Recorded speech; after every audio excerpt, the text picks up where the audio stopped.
Welcome to Telugu ప్రభా news. నేను మీ journalist రెహమాన్ని. Bihar assembly ఎన్నికలు 2 దశల్లో జరిగాయి. మొత్తం 243 స్థానాలకు నవంబర్ 6, 11 తేదీల్లో 2 దశల్లో జరిగినటువంటి ఎన్నికలకు సంబంధించినటువంటి ఎగ్జిట్ పోల్స్ ఫలితాలు నవంబర్ 11 సాయంత్రం వెలువడిన తర్వాత ఒక్కసారిగా అందరి అంచనాల్ని తలకిందులు చేస్తూ మరోసారి ఎన్డీఏ అధికారంలోకి వస్తుందంటూ మెజారిటీ సర్వే సంస్థలు తేల్చి చెప్పడం జరిగింది.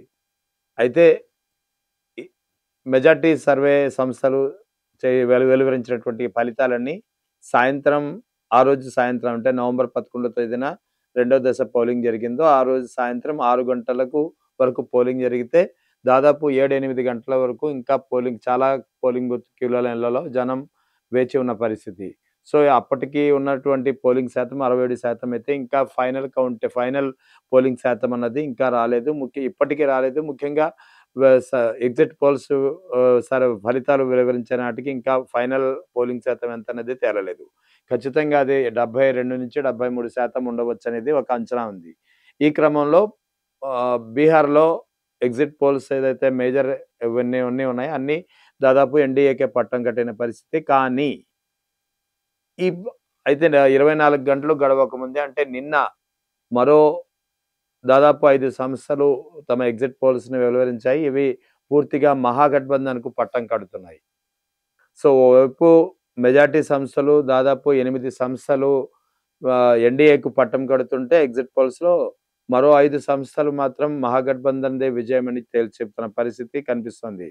అయితే ఇక్కడ ఎగ్జాక్ట్ పోల్స్ అవుతాయా లేదా అనేది ఒకసారి పరిశీలిస్తే ఓవరాల్‌గా దేశవ్యాప్తంగా గతంలో మాత్రం ఎగ్జాక్ట్ పోల్స్‌గా మారిన పరిస్థితి ఉంది. కానీ గ ఇటీవల కొన్ని రాష్ట్రాల ఎగ్జిట్ పోల్స్ ఫలితాలు చూస్తే మాత్రం ప ప ఫలితాలు పూర్తి విభిన్నంగా ఉంటున్నాయి. గతంలో హర్యానాలో కాంగ్రెస్ అధికారంలోకి వస్తుంది అని ఎగ్జిట్ పోల్స్ తేల్చినా కానీ అనూహ్యంగా ఎన్‌డీఏ అధికారంలోకి వచ్చింది. ఆ తర్వాత మధ్యప్రదేశ్‌లో కాంగ్రెస్ అధికారంలోకి వచ్చిందని చెప్పినా అనూహ్యంగా ఎన్‌డీఏ అధికారంలోకి వచ్చింది. మహారాష్ట్రలో పోటాపోటీ ఉంటుందని భావిస్తే మహారాష్ట్రలో అనూహ్యంగా ఎన్‌డీఏ అధికారంలోకి వచ్చిన పరిస్థితి. సో, తాజా ఇక బీహార్ వరకు చూస్తే మాత్రం బీహార్‌లో ఎప్పుడు ఎగ్జిట్ పోల్స్ యొక్క విజయ శాతం అంటే సక్సెస్ రేట్ అనేది కేవలం 35% గానే పరిగణించాల్సి వస్తుంది. గతంలో 2015లో మహాగఠబంధన్, ఎన్‌డీఏ పోటాపోటీ జరిగింది. అప్పట్లో ఎన్‌డీఏ అధికారంలోకి వస్తుందని చెప్పి ఎగ్జిట్ పోల్స్ చెప్తే అనూహ్యంగా మహాగఠబంధన్ విజయం సాధించింది. 2020 ఎన్నికల్లో మహాగఠబంధన్ అధికారంలోకి వస్తుందని అంచనా వేస్తే ఎన్‌డీఏ అధికారంలోకి వచ్చిన పరిస్థితి. సో, ఈసారి కూడా బీహార్ ఎన్నికల్లో ఎగ్జాక్ట్ పోల్స్ కావు, లెక్కలు తప్పుతాయి అని ప్రతిపక్షాలు ముఖ్యంగా తేజస్వి యాదవ్ గాని, కాంగ్రెస్ నేతలు గాని ధీమా వ్యక్తం చేస్తున్న తరుణంలో మరో 5 సంస్థలు ముఖ్యంగా కొన్ని సంస్థలు జన్ ఆదర్శ్, తర్వాత Millat times, Lok Poll, journal mirror, ఈ సీవీసీ యూత్ వింగ్ వంటి సంస్థలైతే ఏకంగా మహాగఠబంధన్‌కు పట్టం కడుతున్నాయి. ఇక ఇప్పటికే ఆ రోజు ఏదైతే నవంబర్ 11వ తేదీ సాయంత్రం ఎగ్జిట్ పోల్స్ వెలువరించిన సంస్థల్లో టైమ్స్ నౌ కావచ్చు, చాణక్య కావచ్చు, Dainik Bhaskar, Matrize, People's Pulse, People's Insight, Aatmasakshi ఈ సంస్థలన్నీ ఎన్‌డీఏకు పట్టం కట్టాయి. అది కూడా ఏదో స్క్రిప్ట్ చదివినట్టు 135 నుంచి 155 సీట్లు దాదాపు అన్ని సంస్థలు 8 సంస్థలు కూడా 135, 140, 138 కనీస నంబర్‌గా మెన్షన్ చేస్తే మాక్సిమం సీట్లు 145 నుంచి 158 సీట్ల వరకు అంచనా వేసిన పరిస్థితి.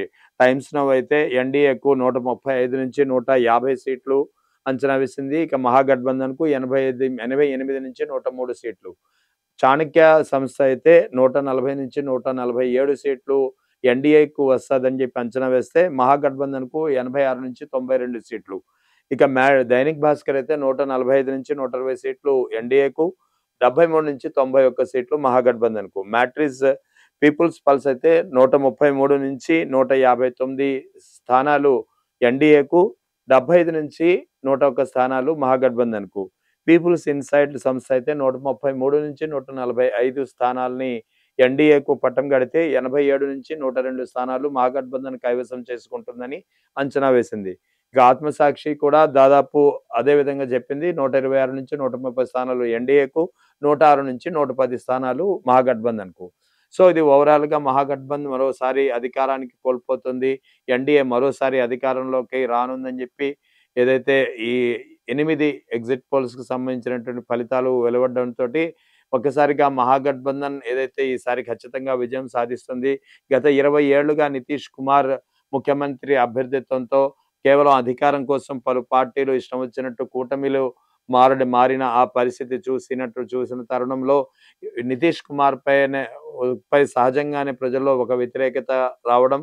అంతేకాకుండా 20 సంవత్సరాలు ఒకే గవర్నమెంట్ అంటే దాదాపు ఎన్‌డీఏ గవర్నమెంటే నితీష్ కుమార్ సారథ్యంలోని గవర్నమెంటే అక్కడ ఉండడంతోటి సహజంగానే ఉండే ప్రభుత్వ వ్యతిరేకత ఉంది. ఇన్ని ఈక్వేషన్స్ దాటుకొని మరి ఎన్‌డీఏ ఎలా అధికారంలోకొస్తుంది అనే ఒక అంచనాలు అందరిని ఆశ్చర్యపరిచాయి. సో, ఈ క్రమంలోనే ఆహ్, స పోలింగ్ జరిగినటువంటి 24 గంటల తర్వాత మరో 5 సంస్థలు ఎగ్జిట్ పోల్స్‌ని మరోసారి వెలువరించినాయి. అందులో జనాదర్శ్ సంస్థ ప్రకారం అయితే మహాగఠబంధన్ 129 నుంచి 141 సీట్లతో అధికారం కైవసం చేసుకుంటుంది. ఎన్‌డీఏ 98 నుంచి 78 సీట్ల మధ్య పరిమితం కానుంది. ఇక మిల్లర్ టైమ్స్ సంస్థ ప్రకారం 125 నుంచి 145 స్థానాలు మహాగఠబంధన్‌కు, 70 నుంచి 90 స్థానాలు ఎన్‌డీఏకు వస్తాయి. ఇక లోక్‌పాల్ సంస్థ ప్రకారం మహాగఠబంధన్‌కు 118 నుంచి 126 స్థానాలు వస్తే, ఎన్‌డీఏకు 105 నుంచి 114 స్థానాలు దక్కనున్నాయి. ఇక జర్నల్ మిర్రర్ అనే సంస్థ ప్రకారం అయితే మహాగఠబంధన్‌కు 130 నుంచి 140 స్థానాలు, ఎన్‌డీఏకు 102 నుంచి 110 స్థానాలు.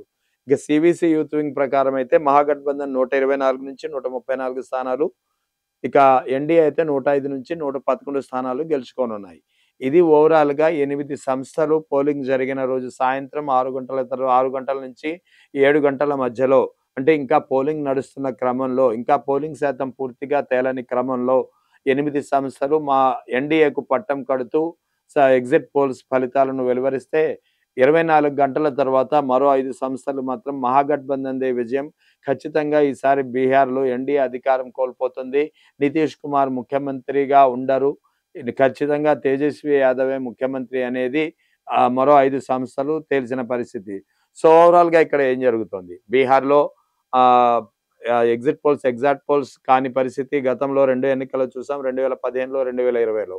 మరి ఈసారి 2025 ఎగ్జిట్ పోల్స్ ప్రకారం పోలింగ్ రోజు ఎగ్జిట్ పోల్స్ ఏదైతే 8 సంస్థలు ఉన్నాయో వాటి అంచనాలు తలకిందులవుతాయా? లేదా నిజమవుతాయా? లేదా పోలింగ్ జరిగినటువంటి 24 గంటల తర్వాత మరో 5 సంస్థలు ఏవైతే మహాగఠబంధన్‌కు పట్టం కట్టాయో వాటి అంచనాలు నిజమవుతాయా? లేదా తలకిందులవుతాయా? ఇదే ఇప్పుడు బీహార్ విషయంలో చాలా ఆసక్తిగా మారింది. దేశం మొత్తం యావత్తు బీహార్ వైపు చూస్తున్న పరిస్థితి. ఎందుకంటే బీహార్ రాష్ట్ర ఎన్నికలంటే కేవలం ఒక రాష్ట్ర ఎన్నికగానే చూడకూడదు.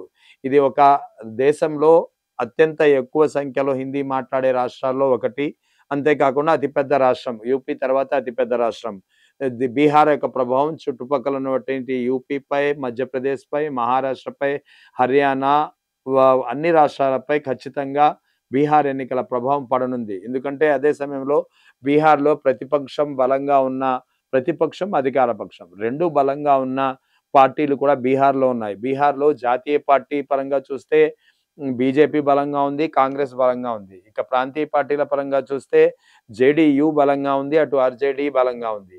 సో, దేశంలో మరెక్కడా ఇటువంటి ఈక్వేషన్ లేదు. ఎందుకంటే యూపీలో ప్రాంతీయ పార్టీలు వర్సెస్ నేషనల్ పార్టీ ఉంటుంది. బీజేపీ వర్సెస్ ప్రాంతీయ పార్టీ, సమాజ్‌వాదీ పార్టీ ఏదంటే అది సమాజ్‌వాదీ పార్టీ ఇతర రాష్ట్రాల్లో అప్పుడప్పుడు పోటీ చేసినా సరే, అది కేవలం యూపీకే ఉత్తరప్రదేశ్‌కే కన్‌ఫైన్ అయిన పార్టీగా చెప్పవచ్చు. కానీ మిగిలిన రాష్ట్రాల్లో మాత్రం పరిస్థితి దాదాపు ఎయిదర్ లోకల్ పార్టీస్ మధ్య లేదా national party versus local party మధ్య ఉంటుంది. లేదా 2 నేషనల్ పార్టీస్ మధ్య పోటీ ఉండే పరిస్థితి ఇతర రాష్ట్రాల్లో మనకు తెలుసు. కానీ ఇక్కడ బీహార్ విషయంలో మాత్రం ఇటు కాంగ్రెస్ బలంగా ఉంటుంది. అటు బీజేపీ బలంగా ఉంటుంది. అదే సమయంలో 2 ప్రాంతీయ పార్టీలు జనతాదళ్ యునైటెడ్ నితీష్ కుమార్ సారథ్యంలోని పార్టీ బలంగా ఉంటుంది. తేజస్వి యాదవ్ సారథ్యంలోని ఆర్‌జేడీ కూడా బలంగా ఉంటుంది. ఈ క్రమంలోనే 2 జాతీయ పార్టీలు, 2 ప్రాంతీయ పార్టీలు బలంగా ఉన్నటువంటి బీహార్ ఎన్నిక కాబట్టే బీహార్ ఎన్నిక ఫలితాలు, బీహార్ ఫలితాలు ఎలా ఉంటాయనేది దేశవ్యాప్తంగా ఒక చర్చనీయాంశంగా, ఆసక్తిగా మారడమే కాకుండా దీని ప్రభావం రానున్నటువంటి ఎన్నికల్లో వివిధ రాష్ట్రాల అసెంబ్లీ ఎన్నికల్లో ఖచ్చితంగా దీని ప్రభావం పడనుందనే అంచనాలు ఉన్న క్రమంలోనే అందరి దృష్టి ఇప్పుడు బీహార్‌పై పడింది. చూడాలి మరి మరో 24 గంటల్లో బీహార్ ఎన్నికల కౌంటింగ్ ఫలితాలు వెలువడనున్నాయి. ముందే చెప్పినట్టు 8 సంస్థల అంచనాలు నిజమవుతాయా? తలకిందులవుతాయా? లేదా 24 గంటల తర్వాత వెలువడినటువంటి మిగిలిన 5 సంస్థల అంచనాల ప్రకారం మహాగఠబంధన్ విజయం సాధిస్తుందా? లేదా బీహార్‌కు ఉన్నటువంటి ఆనవాయితీ ప్రకారం సర్వే అంచనాలు తలకిందులై మరో ప్రభుత్వం అధికారంలోకి వస్తుందా అనేది వేచి చూడాల్సి ఉంది.